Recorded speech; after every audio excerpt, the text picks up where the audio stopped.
বিসমিল্লাহির রহমানির রহিম। কোরআনে বাংলা অধ্যায় হইতে পড়া হইতেছে 36। তখন আমি বাতাসকে তার অনুগত করে দিলাম, যা তার হুকুমে অবাধে প্রবাহিত হতো যেখানে সে পৌঁছাতে চাইত।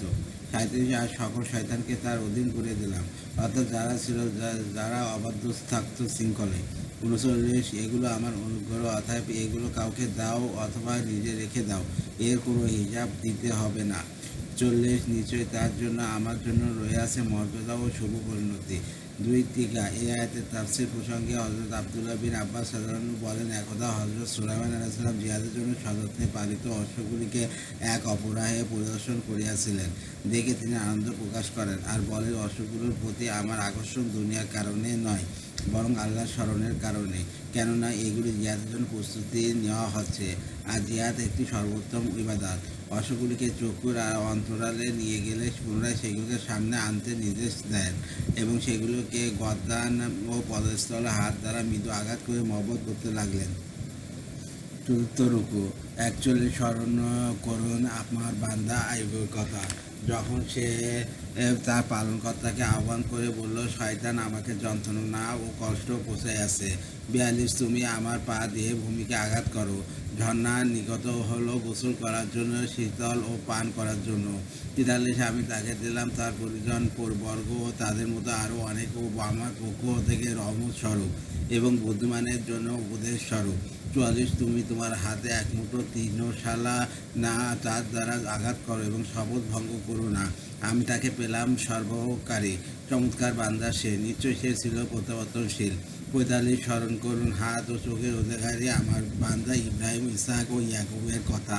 46। আমি তাদের এক বিশেষ গুণ তথা পরকালের স্মরণ দ্বারা স্বতন্ত্র দান করিয়াছিলাম। 47। আর তারা আমার কাছে বর্ণিত ও সৎ লোকদের অন্তর্ভুক্ত।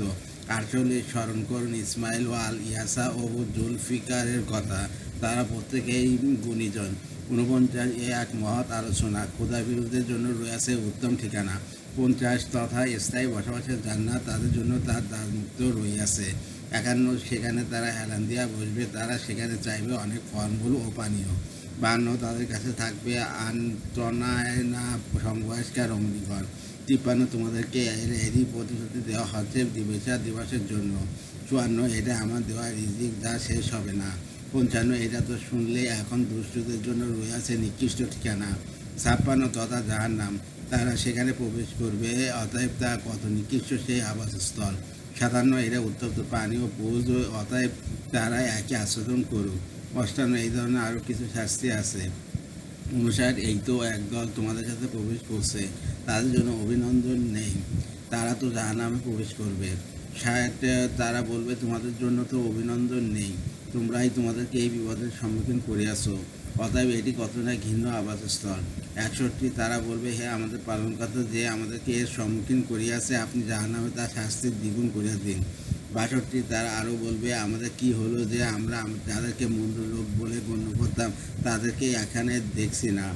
63। আমরা কি অহেতুক তাদেরকে ঠাট্টার পাত্র করে নিয়েছিলাম, যা আমাদের দৃষ্টি ভুল করছে। 64। এটা অর্থাৎ জাহান্নামের দিকে পারস্পরিক বাক বিতণ্ডা অসম্ভব বলি। 55। 65। বলুন, আমি তো একজন সতর্ককারী মাত্র, এক পরাক্রমশালী, আল্লাহ ব্যতীত কোনো উপাস্য নেই। 66। তিনি আসমান জমিন ওই এত দুই ভয়ের মধ্যবর্তী সব কিছু পালনকর্তা, পরাক্রমশালী ও মার্জনাকারী। 67। বলুন, এটা একটা মহাসংবাদ। 68। যা থেকে তোমরা মুখ ফিরিয়ে নিয়ে আসো। 69। উর্দু জগৎ সম্পর্কে আমার কোনো জ্ঞান ছিল না যখন ফেরেশতারা কথাবার্তা বলিয়াছিল। 70। আমার কাছে এই ওই আসে যে আমি একজন স্পষ্ট সতর্ককারী। 71। যখন আপনার পালনকর্তা ফেরেশতাগণকে বললেন, আমি মাটির মানুষ সৃষ্টি করব। 72। যখন আমি তাকে সুষম করব এবং তাতে আমার রূহ ফুঁকে দেব, তখন তোমরা তার সম্মুখে সেজদায় নত হইয়া যেও। 73। অথবা সমস্ত ফেরেশতা একযোগে সেজদায় নত হলো। 74। কিন্তু ইবলিস সে অহংকার করল এবং অস্বীকারীদের অন্তর্ভুক্ত হইয়া গেল। 75। আল্লাহ বলেন, হে ইবলিস, আমি সহস্রে যাকে সৃষ্টি করেছি তার সম্মুখে সেজদা করতে তোমার কিসে বাধা দিল? তুমি অহংকার করলে না, তুমি তার চেয়ে উচ্চ মর্যাদা সম্পন্ন। 76। সে বলল, আমি তার চেয়ে উত্তম, আপনি আমাকে আগুনের দ্বারা সৃষ্টি করেছেন আর তাকে সৃষ্টি করেছেন মাটির দ্বারা। 77। আল্লাহ বললেন, বের হয়ে যাও এখান থেকে, কারণ তুই অভিশপ্ত। অষ্টাত্তর তোর প্রতি আমার এই অভিশাপ বিচার দিবস পর্যন্ত স্থায়ী হবে। ৭৯ সে বলল, হে আমার পালনকর্তা, আপনি আমাকে পুনরুত্থান দিবস পর্যন্ত অবকাশ দিন। ৮০ আল্লাহ বললেন, তোমাকে অবকাশ দেওয়া হলো। ৮১ সেদিনের পর্যন্ত যা জানা। বা ৮২ সে বলল, আপনার এবার ইজ্জতের কসম, আমি অবশ্যই তাদের সবাইকে বিপদগামী করিয়া দেব। ৮৩ তবে তাদের মধ্যে যারা আপনার খাঁটি বান্দা তাদেরকে ছাড়া। ৮৪ আল্লাহ বললেন, তাই ঠিক, আর আমি সত্য বলিয়াছি। ৮৫ তোর দ্বারা আর তোর তাদের মধ্যে যারা তোর অনুসরণ করবে তাদের দ্বারা আমি জাহান্নাম পূর্ণ করব।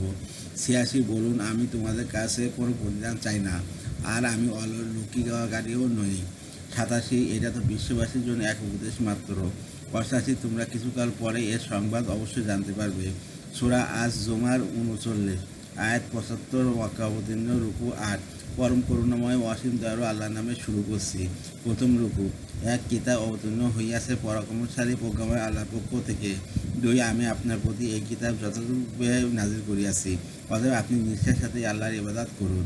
৩ জেনে রাখুন, নিষ্ঠা কোনো ইবাদত আল্লাহরই নিমিত্ত।